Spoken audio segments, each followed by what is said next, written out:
تھے. تو یہ جو لڑکی تھی وہ پریسٹ تھی. اس کو عیسائی دھرم کے بارے میں بہت نالج تھی. عیسائی دھرم کے بارے میں لوگوں کو بتایا کرتی تھی, عیسائی دھرم کو آگے پھیلانے کا کام کرتی تھی. لیکن جب ان کے ماما عبد الوارث بھائی جب اسلام میں داخل ہوئے, اس کے بعد انہوں نے لگاتار دعا کری کہ اللہ تو میری بھانجی کو بھی اسلام میں داخل کرنے کی توفیق عطا فرما دے. لگاتار دعائیں کری. ان کی دعا ایک دن رنگ لے کر کے آئی اور ان کی جو بھانجی تھی وہ بھی اسلام میں پوری طرح سے داخل ہو گئی. اور اس کے بعد یہ آج اپنی پوری رو رو کر کہانی آپ کو سنا رہی ہیں. ان کی کہانی سننا, ان کی کہانی سننے کے بعد شاید آج آپ کی آنکھوں میں آنسو آ جائیں. آپ رو بھی سکتے ہیں, لیکن دلچسپ کہانی لگے گی کہ اللہ کی رحمت کسی کے اوپر کس طرح سے ہوتی ہے. تو چلیے شروع کرتے ہیں ویڈیو, ٹائم کو نہیں گواتے ہوئے. السلام علیکم ورحمۃ اللہ وبرکاتہ. امید کرتی ہوں آپ سب بہن بھائی خیریت سے ہوں گے اور اللہ تعالیٰ ہم سب کے روزے ہمارے اعمال کو قبول فرمائے. میں نا بڑی روتلو ہوں, تو اس لیے میری آواز شروع میں ہی رونے والی ہو جاتی ہے. ہاں, میں وہی انسان ہوں جو وارث ماموں کے لیے بد دعائیں کرتی تھی. لیکن میں ابھی پیچھے ایک بچی کو بتا رہی تھی کہ وارث ماموں اپنی جھولی اٹھا کے راتوں کو دعائیں کرتے ہوتے تھے کہ چاند اسلام قبول کر لے. تو دعائیں کبھی رد نہیں جاتی. وہ دعائیں جو اللہ سے مانگی جاتی ہیں وہ دعائیں کبھی رد نہیں جاتی. میں نے اپنی 25 سالہ زندگی جو تھی وہ کرسچینٹی میں اچھی خاصی پریچنگ میں گزاری. میں چرچ میں پریچ کرتی تھی, کلام پیش کرتی تھی.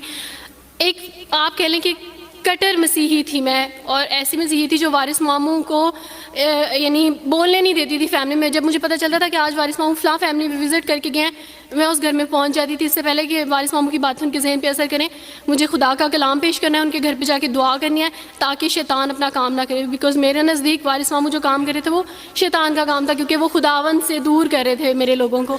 تو میں اس فیملی میں پہنچ جاتی تھی.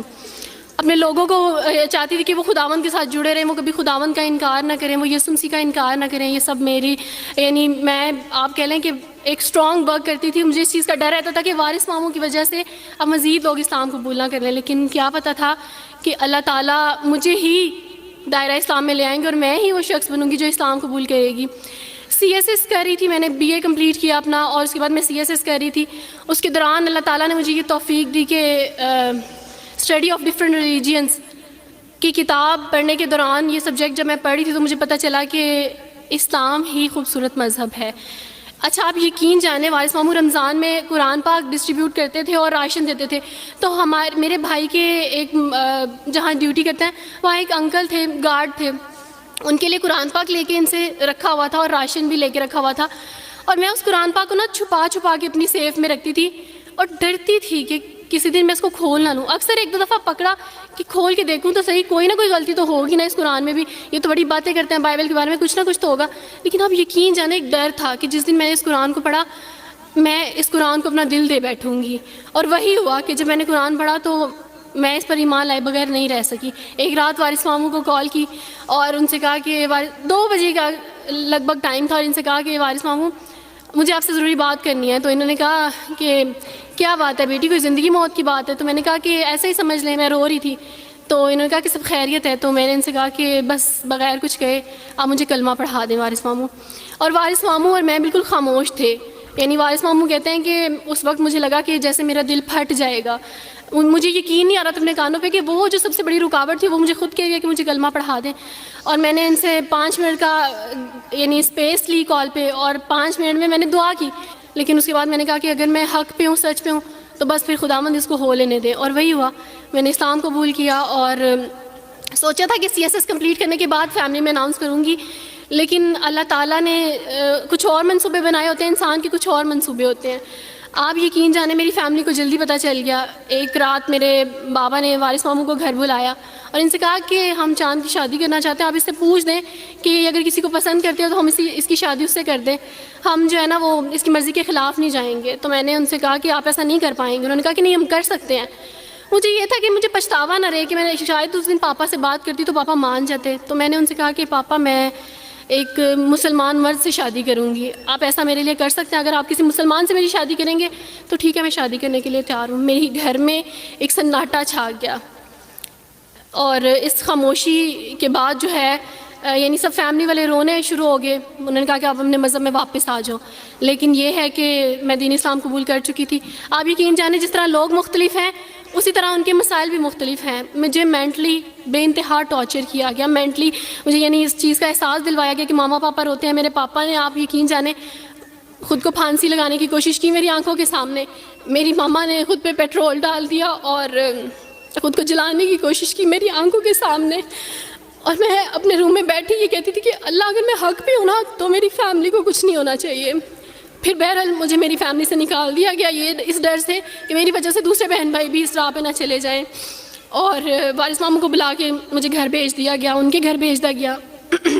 جب میں گھر سے آ رہی تھی تو وارث ماموں نے کہا کہ بیٹی اگر آپ کا کوئی سامان ہے تو آپ لے لیں. تو میں نے ان سے کہا کہ اس گھر سے صرف ایک ہی چیز میرے ساتھ جا رہی ہے اور وہ ہے میرا نام جو ماما پاپا نے مجھے دیا تھا. میں چاند رات پہ پیدا ہوئی تھی اس لیے انہوں نے میرا نام چندہ رکھا تھا. بس وہ نام لے کے آئی. آپ یقین کریں ہمیں کہا جاتا ہے جبراً اسلام قبول کیا جاتا ہے. اسلام قبول کرنے کے بعد وہ جبر کیا جاتا ہے کہ آپ سوچ بھی نہیں سکتے. آپ کو اپنے ماں باپ سے ہی ملنے نہیں دیا جاتا. آپ کو اپنے ہی چھوٹے بہن بھائیوں کے پاس نہیں جانے دیا جاتا. آپ ہاسپٹل میں تھی ڈیلیوری کے ٹائم. آپ یقین جانے میرے پاس کوئی بھی نہیں تھا جو مجھے بیڈ سے اٹھا کے بٹھا سکتا. ایسے موقع پہ مجھے اپنے اپنوں کی ضرورت تھی لیکن میرے اپنوں کے جبر نے میری ماما کو مجھ سے دور رکھا. میرے بہن بھائیوں کو میرے کرسچن کولیگس نے ہی میری فیملی کو پریشرائز کیا کہ اس کو فیملی سے نکال دیں کیونکہ اگر آپ اس کو ملیں گے تو مزید لوگ بھی عبدالوارث کی طرح چندہ کی طرح اسلام قبول کریں گے. میں نا ہاسپٹل میں لوگوں سے کہتی تھی کہ مجھے بیڈ سے اٹھا کے بٹھا دیں. سیزیرین کے بعد میں اٹھ نہیں سکتی. میرا بیبی رو رہا ہے کوئی مجھے بیبی پکڑا سکتا ہے. آئیڈیا ہی نہیں تھا ہاسپٹل میں کیا کیا لے کے جاتے ہیں. میرے پاس ایک ایسا دوپٹہ نہیں تھا جو میں چینج کر سکتی. ایسے موقعوں پہ آپ یقین جانیں آزمائش اور جبر اسلام قبول کرنے کے بعد ملتا ہے. مجھے آپ سب سے توقع ہے, آپ سب اسلامک اداروں سے توقع ہے کہ اب آپ ہمارے لیے اسٹیپ لیں. ہمارے اپنوں نے تو ہمیں چھوڑ دیا, انہوں نے جو ہمارے ساتھ جبر کیا اس جبر کے بدلے آپ ہمارے ساتھ نیکی کریں. اب آپ کیا اسٹیپ لیتے ہیں نیو مسلمس کے لیے جن پر یہ الزام لگایا جاتا ہے کہ ان پہ جبر کیا جا رہا ہے. ہم پہ جبر نہیں, ہم پہ جبر اسلام قبول کروانے والوں نے نہیں کیا بلکہ جن کے گھروں سے ہم آئے تھے اسلام قبول کرنے کے بعد جبر تو ان کی طرف سے تھا. تو